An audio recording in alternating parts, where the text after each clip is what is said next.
Exam Dzire YouTube channel पर आप सभी दोस्तों का स्वागत है।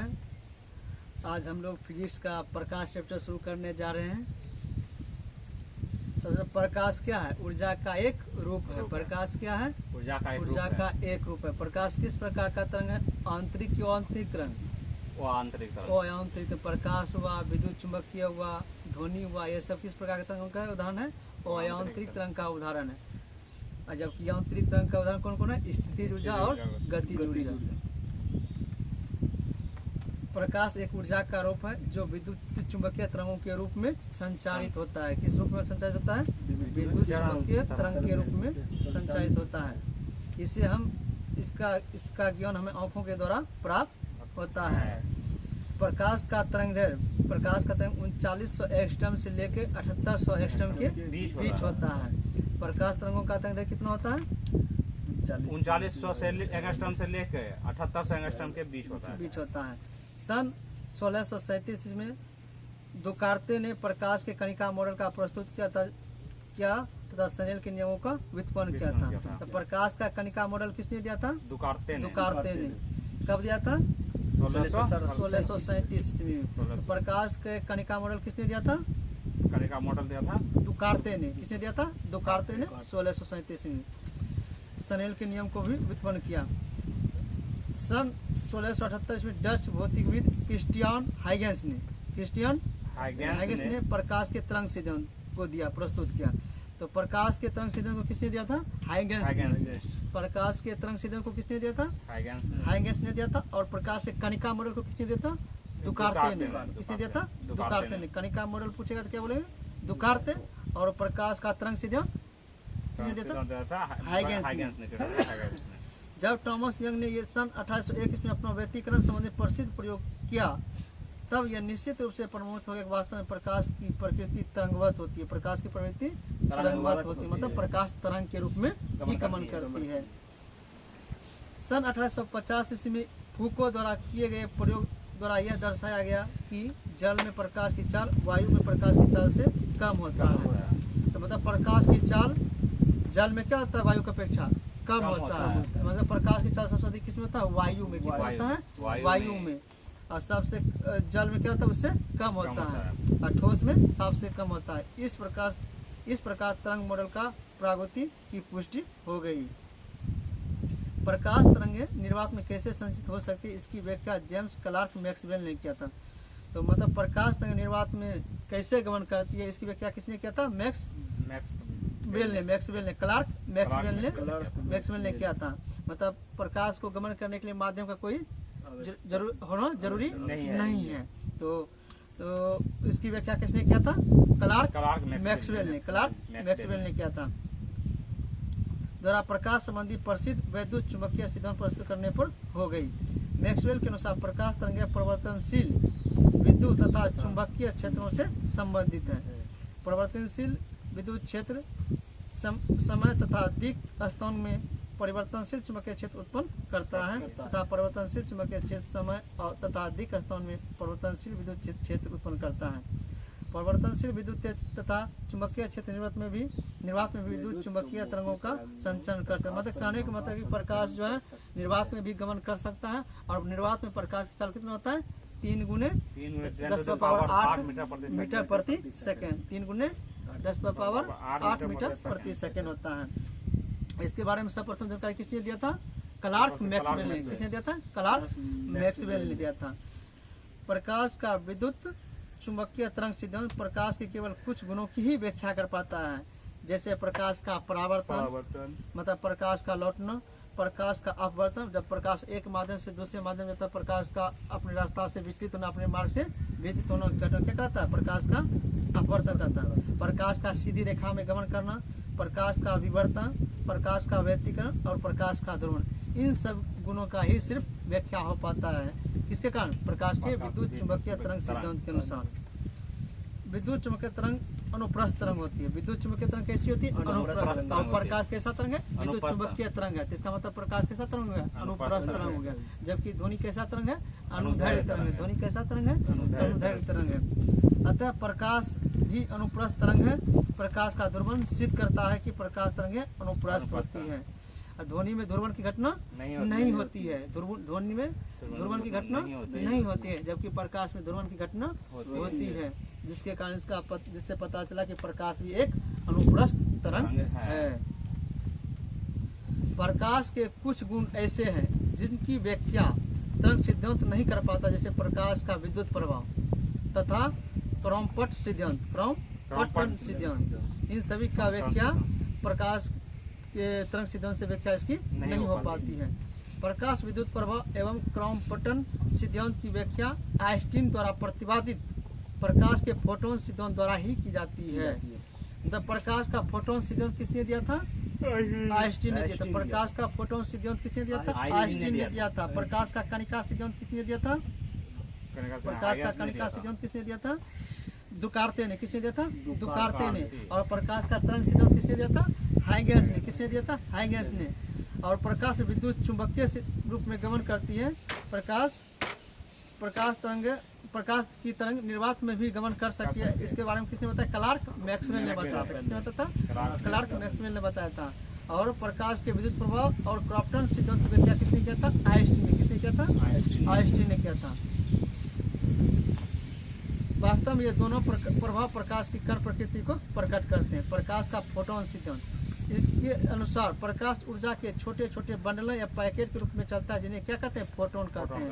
प्रकाश के फोटोन सिद्धांत क्या है? जो प्रकाश का जो कण होता है, छोटे छोटे प्रकाश जो है तो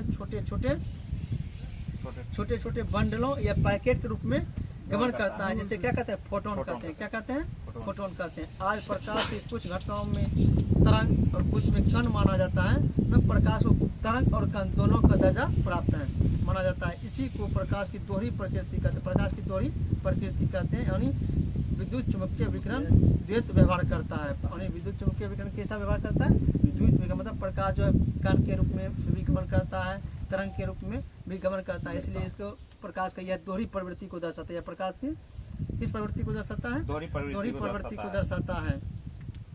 प्रकाश विद्युत प्रवाह, जब कोई पदार्थ चाहे वह धातु हो एवं अधातु हो, ठोस हो या द्रव हो या गैस, किसी विद्युत चुंबकीय विकिरण से ऊर्जा शोषित करने के बाद इलेक्ट्रॉन उत्सर्जित करता है। क्या करता है? इलेक्ट्रॉन उत्सर्जित करते हैं। इसे प्रकाश विद्युत प्रभाव कहते हैं। मतलब जब कोई पदार्थ किसी विद्युत चुंबकीय विकिरण से उत्सर्जित होता है, जब कोई पदार्थ किसी विद्युत चुंबकीय विकिरण से ऊर्जा शोषित करने के बाद इलेक्ट्रॉन को उत्सर्जित करता है, तो उसे क्या कहते हैं? प्रकाश विद्युत प्रभाव कहते हैं। क्या कहते हैं? चाहे वह पदार्थ ठोस हो या द्रव हो या गैस। मतलब जब कोई पदार्थ किसी विद्युत चुंबकीय विकिरण से ऊर्जा को अवशोषित करने के बाद इलेक्ट्रॉन उत्सर्जित करता है, ऊर्जा को अवशोषित करने के बाद इलेक्ट्रॉन को उत्सर्जित करता है, तब इस प्रक्रिया को क्या कहते हैं? प्रकाश का विद्युत प्रभाव कहते हैं। इस क्रिया में जो इलेक्ट्रॉन निकलते हैं उसे प्रकाश इलेक्ट्रॉन कहते हैं। उसे क्या कहते हैं? प्रकाश इलेक्ट्रॉन कहते हैं। सन 1887 ईस्वी में N.H. हटज ने यह प्रयोग किया। 1905 में आइंस्टीन ने प्रकाश के विद्युत प्रभाव की व्याख्या की। तो प्रकाश के विद्युत प्रभाव की व्याख्या किसने किया था? आइंस्टीन ने किया था। प्रकाश के विद्युत प्रभाव का व्याख्या किसने किया था? आइंस्टीन ने किया था। कब किया था? 1905 में। 1905 में प्रकाश के कणिका सिद्धांत किसने दिया था? न्यूटन ने दिया था। किसने दिया था? न्यूटन ने दिया था।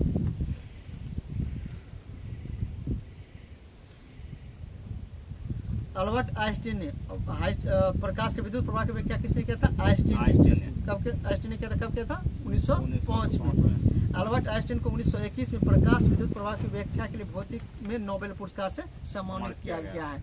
जब इन्होंने 1905 ईस्वी में प्रकाश के विद्युत प्रभाव का व्याख्या किया, इसी के उपलक्ष्य में उसे 1921 ईस्वी में क्या दिया गया? भौतिक का नोबेल पुरस्कार से सम्मानित किया गया 1921 ईस्वी में। निर्वात में प्रकाश के वेग की गणना सबसे पहले रोमर ने की थी। किसने किया था? रोमर ने किया था। और निर्वात में प्रकाश का वेग कितना होता है? 3 × 10⁸ मीटर प्रति सेकंड। और इसकी गणना सबसे पहले किसने किया था? रोमर ने किया था 1676 ईस्वी में। 1676 ईस्वी में। प्रकाश की चाल माध्यम के अपवर्तनांक पर निर्भर करता है। प्रकाश की चाल माध्यम के अपवर्तनांक पर निर्भर करता है।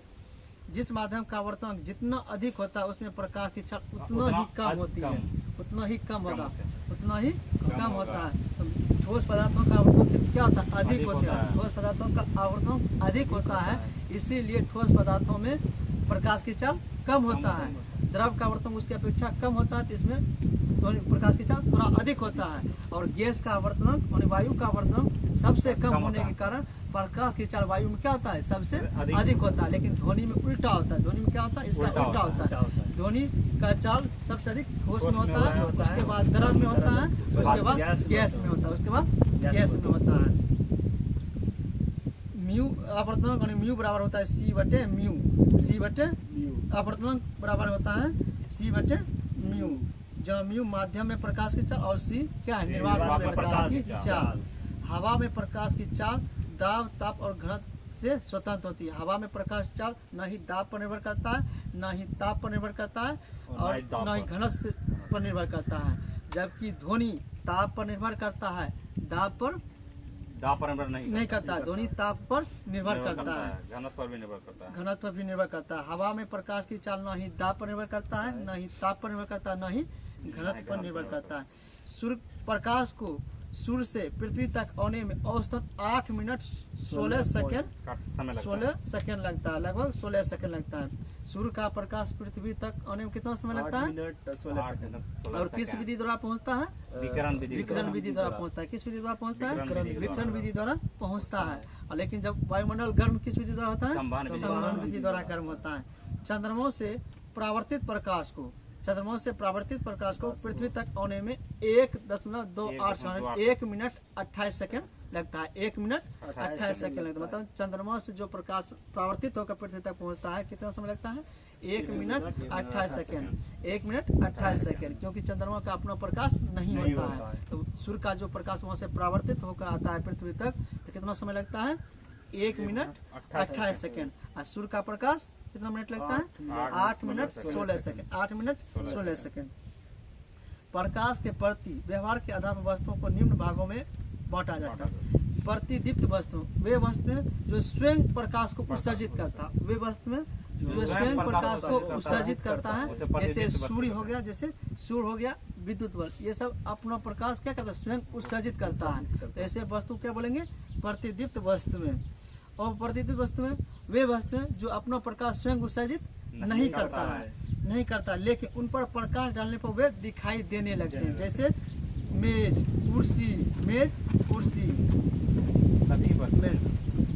मतलब कहने मोटा मोटी जो प्रकाश को उत्सर्जित करेगा उसे प्रतिदीप्त बोलेंगे, जो प्रकाश को उत्सर्जित नहीं करेगा वो अप्रतिदीप्त बोलेंगे। पारदर्शक वस्तु ऐसी वस्तुएं जिससे प्रकाश आर पार हो जाती है, वैसे वस्तुओं क्या बोलते हैं? पारदर्शक वस्तु कहते हैं। जैसे कांच, जल। अर्ध पारदर्शक वस्तु वे वस्तु जिससे प्रकाश हल्की मात्रा में आर पार होती है, उसे क्या कहते हैं? अर्ध पारदर्शक वस्तु। जैसे सूती कपड़ा, तेल लगा हुआ कागज, ये सब कैसा वस्तु है? अर्ध पारदर्शक वस्तुएं हैं। अपारदर्शक वस्तुएं ऐसी वस्तुएं जिससे प्रकाश आर पार नहीं होती है, तो ऐसे वस्तुओं क्या कहेंगे? अपारदर्शक वस्तुएं। जैसे टेबल, कुर्सी, मेज, किताब, ये सब क्या है? अपारदर्शक वस्तुएं हैं। और इसी कथा पर हम कौन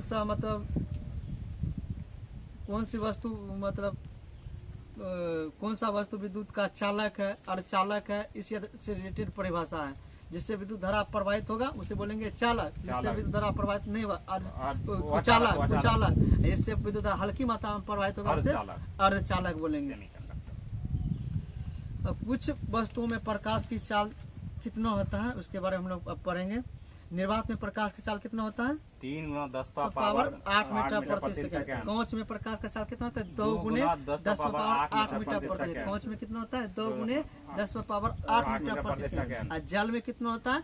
2.25 × 10⁻8 मीटर प्रति सेकंड। नायलॉन में कितना होता है? 1.96 × 10⁻8 मीटर प्रति सेकंड। और रॉक साल्ट और नायलॉन में प्रकाश की चाल कितना होता है? 1.96 गुना 10 पावर 8 मीटर प्रति सेकेंड। तारपीन के तेल में प्रकाश का चल कितना होता है? 2.04 गुना 10 पावर 8 मीटर सेकेंड। एक बार फिर से रिवीजन कर लेते हैं। निर्वात में 3 गुना 10 पावर 8 मीटर प्रति सेकेंड। कांच में 2 गुना 10 पावर 2 गुना 10 पावर 8 मीटर प्रति सेकेंड। जल में 2 गुना 2.25 into 10 पावर 2.25 गुना 10 पावर 8 मीटर प्रति सेकेंड जल में होता है। तारपीन के तेल में कितना होता है? 2.04 into 10 पावर 8 मीटर पर सेकेंड। 2.04 गुना 10 पावर 8 मीटर प्रति सेकेंड होता है तारपीन के तेल में। और रॉक साल्ट और नायलॉन में कितना होता है? 1.96 into 10 पावर 8 मीटर पर सेकेंड।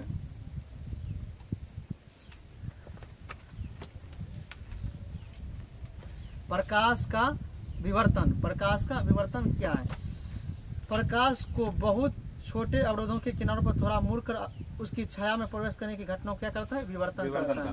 तो हम लोग जानते हैं कि प्रकाश कैसा करता है? सीधी रेखा में गमन करता है। प्रकाश क्या करता है? सीधी रेखा में गमन करता है। लेकिन जब प्रकाश को बहुत छोटे छोटे अवरोध के किनारों पर थोड़ा मुड़कर उसकी छाया में प्रवेश करने की घटना क्या कहलाता है? विवर्तन करता है। क्या कहलाता है? विवर्तन करता है। इसकी खोज फ्राउनहोफर ने किया था। विवर्तन के बारे में खोज किसने किया था? फ्राउनहोफर ने किया था। फ्राउनहोफर ने किया था। प्रकाश का विवर्तन अवरोध के आकार पर निर्भर करता है। प्रकाश का विवर्तन किस पर निर्भर करता है? अवरोध के आकार पर निर्भर करता है। यानी प्रकाश के सामने जो छोटा छोटा अवरोध रहता है उससे मुड़कर जो उसकी जो छाया बनता है दूसरी तरफ उसमें जब प्रवेश करता है तो इस घटना को क्या कहते हैं? विवर्तन कहते हैं। क्या कहते हैं? विवर्तन कहते हैं। और प्रकाश का जो विवर्तन होता है उसके अवरोध पर निर्भर करता है। मतलब छाया पर ही भी निर्भर करता है। मतलब जितना बड़ा छाया उसका अवरोध मतलब वस्तु की उसके सामने आने वाली वस्तु पर निर्भर करता है। मतलब कितना बड़ा वस्तु है या छोटा वस्तु है। प्रकाश के विवर्तन के लिए 10 पावर -7 मीटर का अवरोध होना चाहिए। प्रकाश के विवर्तन के लिए कितना मीटर का वस्तु होना चाहिए? कम से कम 10 पावर -7 मीटर का अवरोध होना चाहिए, जो सामान्य जीवन में कभी संभव ही नहीं है। इसी कारण से हम विवर्तन की घटना को नहीं देख पाते हैं, परंतु दूरदर्शी में तारों के प्रतिबिंब तीक्ष्ण बिंदुओं की तरह न बनकर वो अस्पष्ट धब्बों की तरह बनता है, जिसका कारण क्या है? विवर्तन है। क्या है? विवर्तन है। प्रकाश का प्रकीर्णन। प्रकाश का प्रकीर्णन जब प्रकाश किसी ऐसे माध्यम से होकर गुजरता है जिसमें धूल तथा अन्य पदार्थों अत्यंत सूक्ष्म कणों होते हैं, तो इनके द्वारा प्रकाश के सभी दिशाओं में क्या होता है? इन कणों के द्वारा प्रकाश सभी दिशाओं में क्या होता है? प्रसारित हो जाती है। इस घटना को प्रकाश का प्रकीर्णन कहते हैं।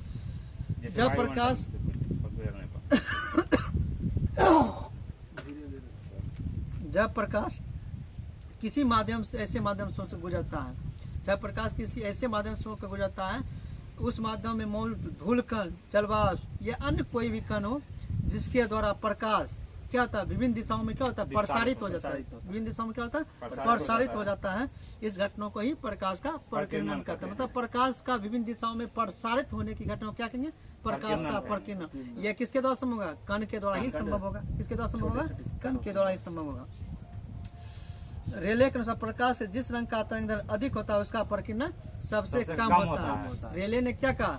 प्रकाश के जिस रंग का तरंग दैर्घ्य जितना अधिक होगा उसका प्रकीर्णन उतना कम होगा। यही कारण है कि लाल रंग का तरंग दैर्घ्य अधिक होने के कारण उसका प्रकीर्णन सबसे कम होता है, परंतु बैंगनी रंग का तरंग दैर्घ्य सबसे कम होने के कारण उसका प्रकीर्णन अधिक होता है। मतलब लाल रंग संपूर्ण दिशाओं में उतना प्रसारित नहीं होता है जितना बैंगनी रंग संपूर्ण दिशाओं में प्रसारित होता है। अतः बैंगनी रंग के प्रकाश का प्रकीर्णन सबसे अधिक और लाल रंग के प्रकाश का प्रकीर्णन सबसे कम होगा, क्योंकि बैंगनी रंग का तरंग सबसे कम और लाल रंग का तरंग सबसे अधिक होता है। और इसी घटनाओं के कारण लाल रंग का उपयोग खतरों के सूचक के रूप में उपयोग किया जाता है। आकाश का रंग नीला। आकाश का रंग नीला सूर्योदय तथा सूर्यास्त के समय सूर्य का रंग लाल, समुद्र का जल नीला, चंद्रमा पर से अंतरिक्ष को देखने पर काला दिखाई देना एवं टिंडल प्रभाव प्रकाश के प्रकीर्णन के कारण ही संभव है। मतलब रंग से रिलेटेड जो भी घटना होगा किसके कारण होगा? प्रकाश के प्रकीर्णन के कारण। प्रकाश के प्रकीर्णन के कारण।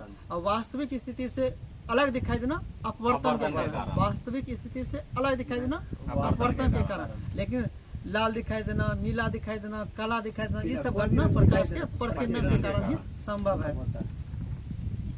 प्रकाश के प्रकीर्णन पर उत्कृष्ट कार्यों के लिए सर सीवी रमन ने वर्ष 1930 में नोबेल पुरस्कार दिया गया। तो सीवी रमन को नोबेल पुरस्कार कब मिला था? 1930 ईस्वी में।